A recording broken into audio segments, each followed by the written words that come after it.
جسمانی ورزش کی اسلام میں کیا اہمیت ہے؟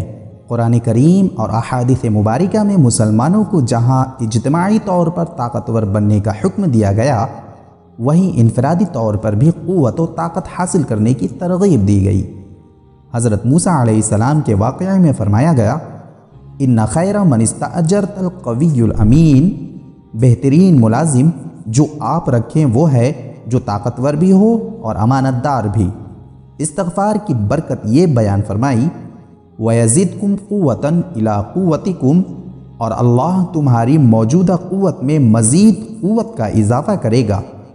نبی کریم صلی اللہ علیہ وسلم نے فرمایا، المؤمن القوی خیر وأحب إلی اللہ من المؤمن الضعیف، طاقتور مومن بہتر ہے، اللہ تعالیٰ کو زیادہ پسند ہے کمزور مومن سے۔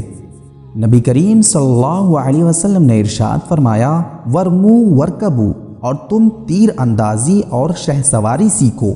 نبی اکرم صلی اللہ علیہ وسلم نے ارشاد فرمایا، ہر وہ کام جس میں اللہ کا ذکر نہ ہو وہ لہو و لعب میں داخل ہے، سوائے اس کے کہ خاوند کا بیوی سے مذاق اور کھیل کود کرنا، گھوڑے کو سودھانا اور دو نشانوں کے درمیان دوڑ کا مقابلہ اور تیراکی سیکھنا۔